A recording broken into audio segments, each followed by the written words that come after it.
Environment day, world environment day official लेविस United Nation world environment day, it first time held in 1974 USA.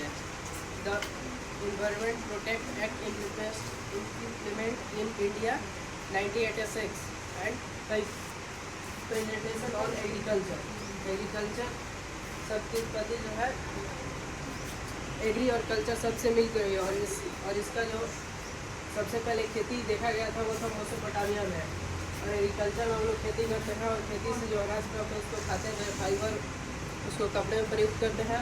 उसके बाद crop आएगा, crop के बारे में समझिए।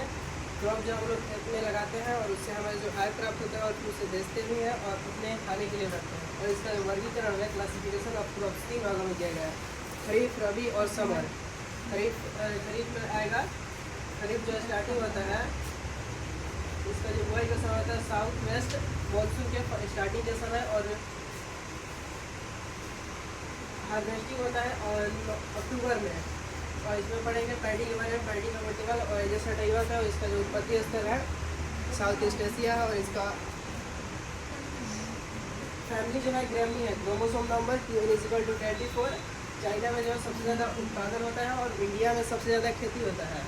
और जिसका बेस्ट pH वैल्यू है 6.5 है। वाटर रिक्वायरमेंट है 1 kg 500 litre.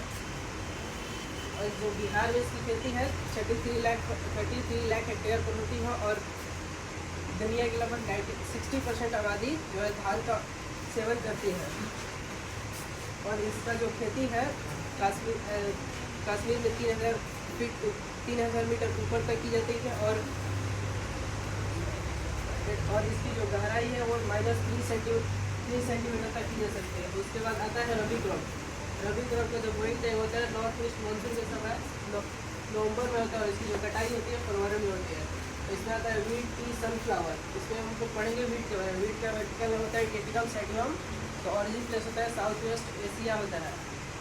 Chromosome number 2n=42 और फैमिली होगा और इसका ग्रैमनी होगा। चाइना में सबसे ज़्यादा इसका उत्पादन होता है। और कार्बोहाइड्रेट की मात्रा 60 to 68%।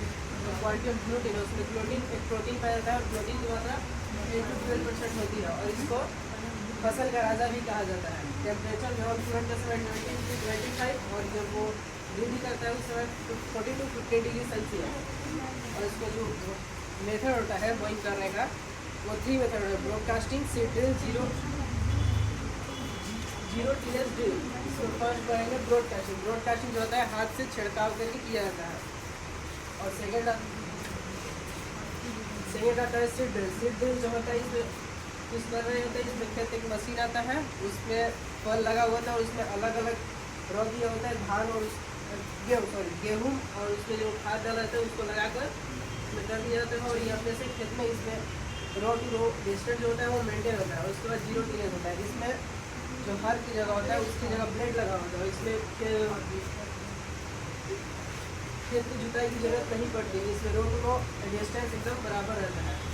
उसके बाद हम लोग इन्वायरमेंट रिलेटेड देंगे। और इस जो फसल होता है उसकी कटाई के बाद जो उसमें बचता है परासी, उसको नहीं जलाना चाहिए। उसके जलाने से मिट्टी की उर्वरा शक्ति नष्ट होती है। इसमें जो पाया जाता है नाइट्रोजन, पोटेशियम, फास्फोरस पाई जाती है, इसकी मात्रा घट जाती है और ये इतना ज़्यादा उत्पादन में नहीं कर पाता है।